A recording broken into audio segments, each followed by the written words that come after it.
매일 성경 묵상을 돕는 해설 가이드입니다. 안녕하세요. 묵상코치입니다. 함께 읽고 나눌 말씀은 시편 24편 1절에서 10절까지 말씀입니다.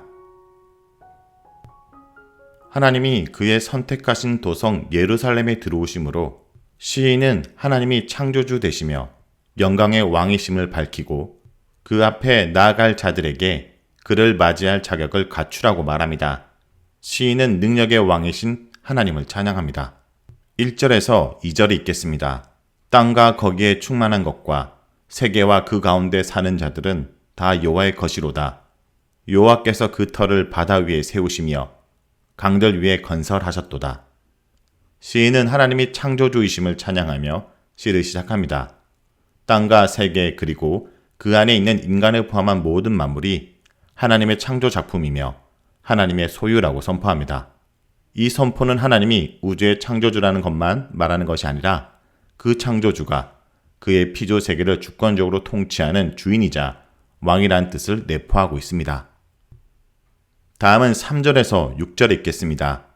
여호와의 산에 오를 자 누구며 그의 거룩한 곳에 설 자가 누구인가?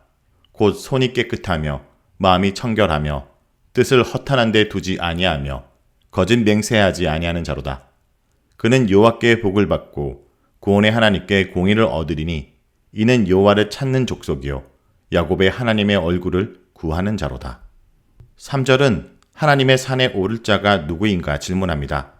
1절과 2절에 우주를 가리키며 그 우주의 주인이 하나님이심을 강조한 시인은 이제 우주 중에 선택한 한 곳, 바로 하나님의 산인 시온에 우리 시선을 집중케 합니다. 우주에서 시온으로 눈을 돌림으로 세계의 왕이신 하나님이 세계 중에 이스라엘을 택하여 언약을 맺고 친히 그들의 왕이 되어 주셨다는 점을 드러냅니다. 창조주 하나님의 주권적인 선포 후 하나님의 성소에 들어갈 자의 자격을 묻는 시인의 질문은 우리에게 갑작스럽게 들립니다. 그러나 이 질문을 7절에서 10절의 내용을 비추어 보면 그렇지 않습니다. 이제 곧 우주의 왕이 그의 시온의 처소에 들어오심으로 그의 백성은 그를 맞이해야 하기 때문입니다. 백성에게 하나님을 맞을 자격이 있는지 미리 점검할 목적으로 볼 수 있습니다. 덧붙여 3절의 질문에 무엇에 오르다와 무엇에 서다 라는 동사를 사용해 백성이 하나님이 계신 곳으로 가는 것에 초점을 맞춘 것도 이를 뒷받침해 줍니다. 세계의 왕이시며 이스라엘의 왕이신 하나님이 계신 곳에 나아갈 자가 누구인가? 하나님께 나아가 그의 임재를 누릴 수 있게 된 것은 하나님의 큰 은혜 덕분입니다. 아담과 하와의 범죄로 인간은 하나님의 계신 에덴에서 쫓겨나면서 하나님의 임재를 상실했습니다. 그 후로는 하나님이 먼저 찾아오시지 않는 한은 인간이 하나님께 나아갈 방법이 없었습니다. 그러나 하나님은 노아와 아브라함에게 직접 나타나시고 그들의 삶에 개입하심으로 그들에게 하나님의 임재를 맛보게 하셨습니다. 더구나 모세를 통해 이스라엘을 애굽에서 이끌어내어 언약을 맺으시고 이스라엘 백성과 함께 거하기로 작정하시며 처소를 짓게 하셨습니다. 그렇다고 아무나 하나님께 나아갈 수는 없습니다. 하나님께서는 그분께 나아올 때 죄를 없애고 거룩하게 하라고 명령하셨습니다. 이와 같이 하나님께 나아가기 전에 내가 그 앞에 설 자격이 있는가를 점검하는 것이 마땅합니다. 4절은 하나님 산에 오를 자의 속성을 얘기합니다. 4절에서 6절은 3절의 대답으로 하나님의 처소에 나올 수 있는 자격에 대한 대답과 그가 받은 축복을 선포합니다. 먼저 4절은 그 자격에 대한 대답으로 손이 깨끗한 자, 마음이 깨끗한 자, 헛된 것에 뜻을 주지 않는 자, 거짓 맹세하지 않는 자를 언급합니다. 이 네 가지 자격이 손에서 마음, 마음에서 행동으로 교차 구조를 이루고 있습니다. 이것은 궁극적으로 마음과 말과 행동의 자격을 제시합니다.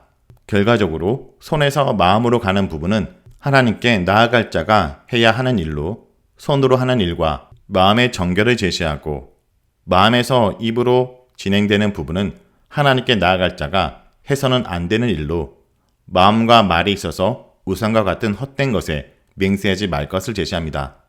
성소에 머물 자의 자격에 대해 논하는 시편 15편 2절에서 5절에서도 해야 할 것과 하지 말아야 할 것을 제시합니다. 시편 15편의 경우에 자격에 대해 더 자세하게 나열하고 있지만 궁극적으로 시편 15편과 24편은 하나님의 임재를 누릴 자격이 마음과 말과 행동의 모든 면에서 거룩해야 된다는 점에서 일치합니다.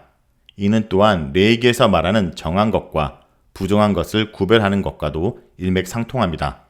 결국 레위기가 시편 15편, 14편에서 언급하는 하나님의 처소에 오를 자격은 마음과 말과 행동에 있어 구별됨 또는 성결함입니다. 5절은 하나님의 산에 오를 자가 받는 축복입니다.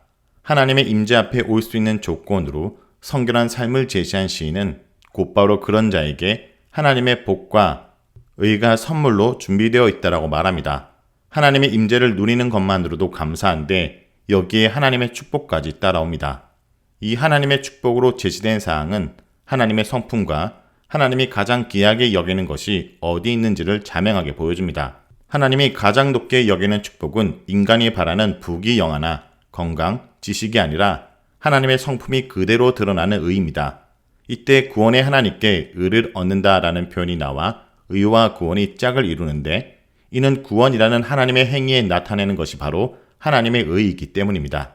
이와 같이 마음과 말과 행동이 성결한 자에게 하나님의 축복이 임한다는 말씀은 하나님께서 그의 백성에게 바라시는 것이 성결한 삶이라는 점을 강조하면서 그들에게 성결한 삶을 살도록 격려하고 촉구합니다. 6절은 하나님의 산에 오를 자의 신원입니다. 여호와의 성소에 오를 자가 누구인가에 대한 대답으로 4절은 자격을 언급했고 이제 6절에서는 또 다른 대답으로 그의 정체를 밝힙니다. 그는 여호와를 뒤쫓는 듯 찾고 구하는 자입니다.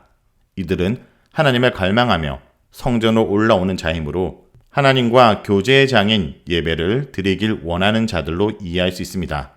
3절에서 5절에 개인을 지칭하는 뭐뭐한 자로 하나님의 임재에 나갈 자를 가리켰지만 이제 6절에서는 세대와 구원한 자들이라는 집합체로 개인에서 공동체로 범위를 넓힙니다. 이제 세대와 공동체는 3절과 4절에 언급한 하나님의 임재에 나아가 그를 예배하며 하나님이 예배하신 축복을 얻을 자들입니다. 다음은 7절에서 10절에 있겠습니다. 문들아 너희 머리를 들지어다. 영원한 문들아 들릴지어다. 영광의 왕이 들어가시리로다. 영광의 왕이 누구시냐? 강하고 능하신 여호와시요 전쟁에 능한 여호와시로다. 문들아 너희 머리를 들지어다. 영원한 문들아 들지어다. 영광의 왕이 들어가시리로다. 영광의 왕이 누구시냐? 만군의 여호와께서 곧 영광의 왕이시로다. 7절에서 10절은 영광의 왕이신 하나님의 입성을 말합니다. 세계의 왕이신 하나님이 영광의 왕으로 시온에 입성하십니다. 영광의 왕이 6번이나 반복되어 강조되었습니다. 여기서 하나님의 영광은 이스라엘을 위해 싸우시는 전사의 역할과 관련되어 있습니다. 즉 전쟁에서 승리하고 돌아온 장수의 입성을 떠올리게 합니다. 그렇기 때문에 역사적인 정황으로 연결하자면 다윗의 예루살렘 획득이라든지 다윗이 법궤를 예루살렘 성소로 들어올 때 또는 전쟁 후에 법궤가 다시 성소로 들어오는 의식을 연상케 합니다. 하나님의 입성에 대해 7절과 8절이 하나로 묶여지고 그 후에 7절에서 10절에 다시 유사하게 반복됩니다. 먼저 문들을 열라라는 명령으로 왕의 입성을 선포하고 그 후 왕의 신원을 묻는 질문과 그가 전쟁에 능한 전사라는 대답이 뒤따릅니다. 이런 반복과 질문, 대답의 형식은 시의 아름다움을 더해주고 왕이며 전사이신 하나님의 역할을 강조합니다. 성문들, 오랜 문들로 나오는 문들은 성전의 문들을 가리킬 수도 있고 다윗 당시에는 성전이 없었으므로 예루살렘의 오랜 문들을 가리킬 수도 있습니다. 어느 문들을 가리키든지 이 시에 확실하게 언급하라는 것은 창조주 하나님이 그가 스스로 택한 성소에 왕으로 오셔서 그의 백성과 함께 거하신다는 점입니다. 자, 여기까지가 시편 24편 1절에서 10절까지 말씀입니다. 오늘 말씀을 통해 우리는 무엇을 묵상하고 적용해야 할까요? 첫째, 주님은 모든 것을 지으시고 다스리시는 분이십니다. 이 땅에 존재하는 모든 것은 창조하신 분이 계시고 그분의 소유입니다. 하나님은 세계에 있는 것들을 호명하시고 하나님께서 주인이심을 한계시키십니다. 나의 존재와 나의 나됨은 오로지 나를 만드신 분에게서 옵니다. 그러므로 이러한 고백은 어떤 것이라도 세상의 주인이 아니라는 선언입니다.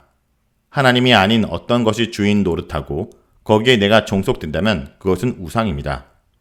그러므로 오늘 하루 나의 선택과 소망을 결정하는 것이 과연 무엇인지 돌아보기 원합니다. 둘째, 우리는 주님을 찬양하는 일에 초대받은 자입니다. 아무나 하나님의 성전에 들어갈 수 없습니다. 그러나 우리는 예수 그리스도의 은혜로 하나님의 성전에 들어가고 하나님을 찬양한 자로 선택받은 자입니다. 시인은 하나님의 인지와 능력을 상징하는 언약궤를 메고 제사장들과 백성들이 예루살렘으로 들어가는 장면을 묘사합니다.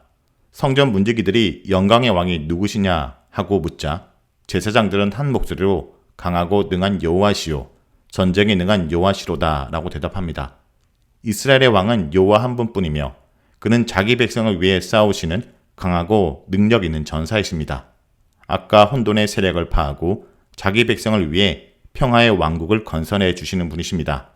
이 영광스러운 왕의 기한 앞에 모든 분들은 머리를 들어야 합니다.